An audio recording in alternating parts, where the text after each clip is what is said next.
war. We want an end to the beginning of all wars, says Franklin Roosevelt. Since people were unsuccessful in putting an end to the several wars in the past and in the present, it had created a severe effect on the health and the well-being of nations. And also, there have been several wars predicted in the future which must be stopped before it starts.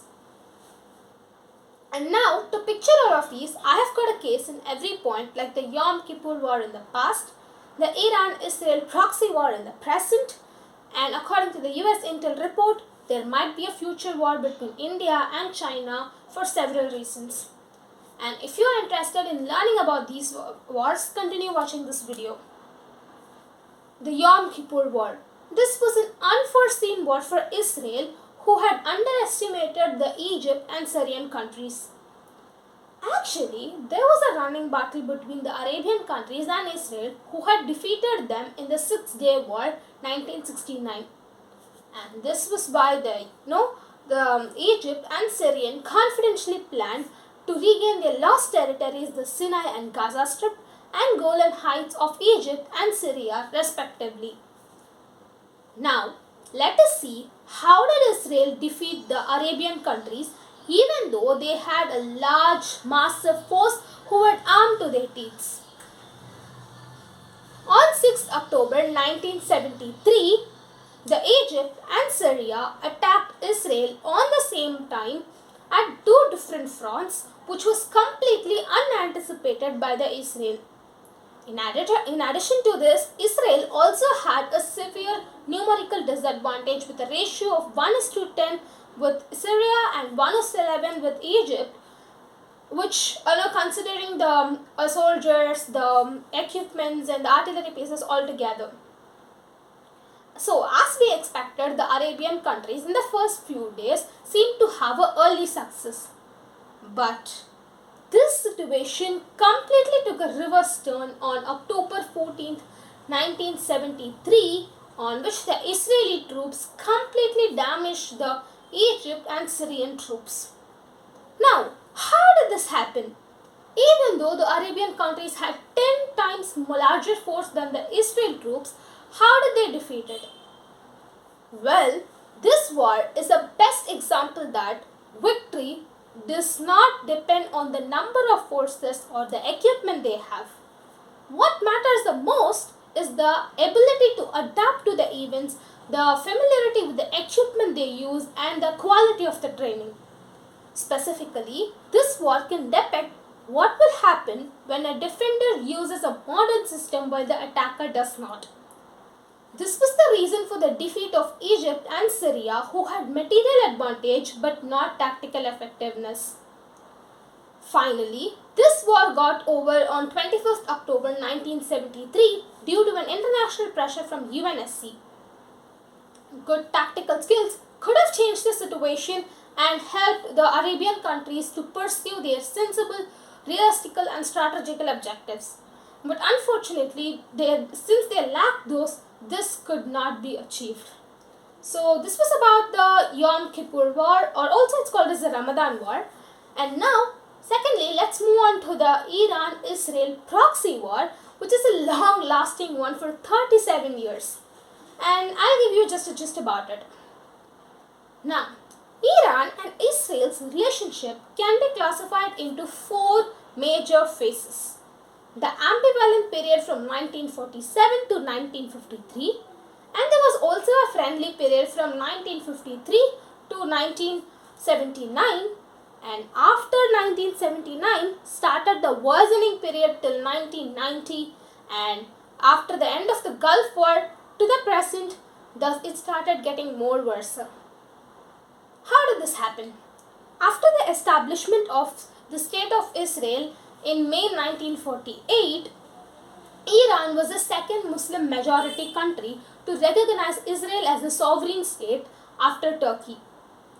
Iran and Israel maintained a close tie, and Israel viewed Iran as a non-Arab country on the edge of the Arab world.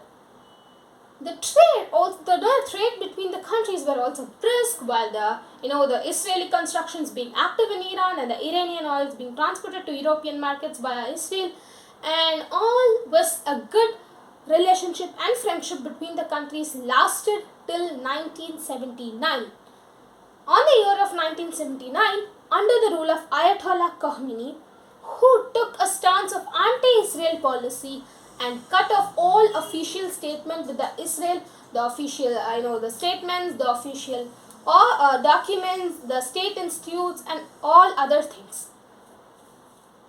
In December 2000, Ayatollah Ali Khamenei viewed Israel as a cancerous tumor and has to be removed from the region. Iran's continuous threats against Israel, not only just it was threats, rather it also had several attacks against Israel.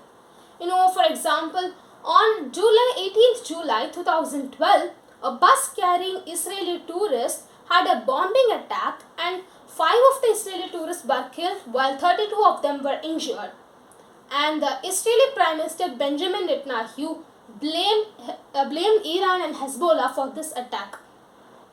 Now suppose a person is conflicting with your best friend. Won't you react against them? Won't you be angry with them? Or something similar happened in this case also. Iran's continuous threats against Israel led Canada, a close ally of Israel, to close its embassy in Iran on 7 September 2012 and also asked the Iran diplomats to leave the country within 5 days.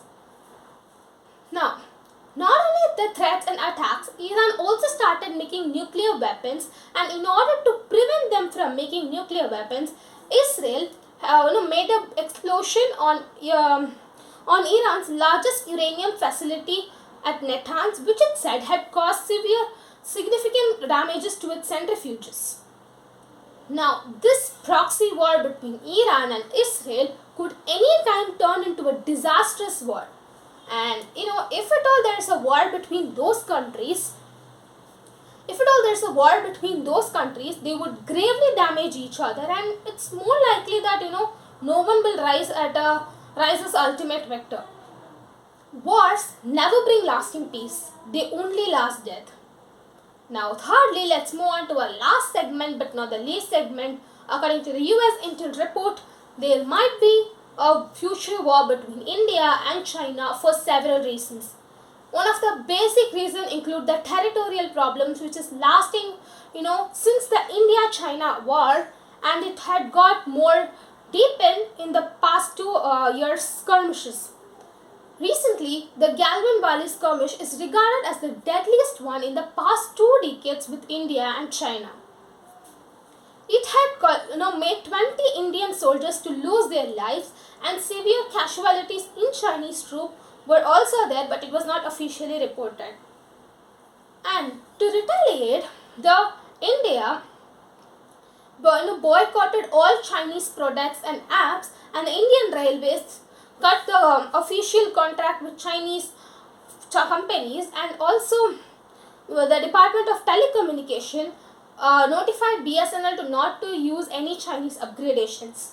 And there was also calls made that the Chinese company to ensure that the Chinese company does not have access to the strategic markets in India.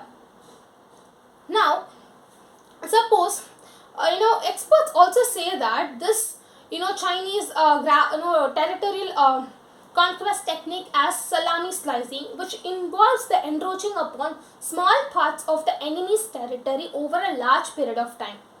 And this is what is happening between India and China. China is trying to conquer the territories on the borderline of India, and this is the major problem for the war. And if at all there is a war between India and China, when we compare the military force they have, China has the world's 3rd largest military force, while India has the 4th. Now, as we said before, apart from the numbers and the equipments they have, the strategic idea and the logical thinking matters. Now, whatever it may be, whoever rises ultimate victor, the 2 nuclear countries war would be the deadliest one that the world had ever seen. Now, before I conclude, I would like to ask you guys a question. What do you think is the purpose of learning about these wars? whether it might be Iran or Israel or Syria or whatever it is no way personally relating you or me. Then why are we learning this? Well, is it asking you to wage a war against any person whom you have conflict with? No, definitely not. Then what for are we learning this? Wars help us to understand how to solve a conflict. So, waging a war, fighting or arguing with a person whom you have conflict will serve no purpose. Understanding their points of view and expressing your points of view and together finding a creative solution that will benefit both of you will help to solve the problem in a smoother way. Wars also help us to strategically plan any process it might be, whether it might be your studying for exam or learning anything, or also it might be just a match playing with your friends. It helps you to plan the process step by step and finish perfectly. Finally, I would like to end my speech by saying these words: either man will abolish war or war will abolish man. Thank you.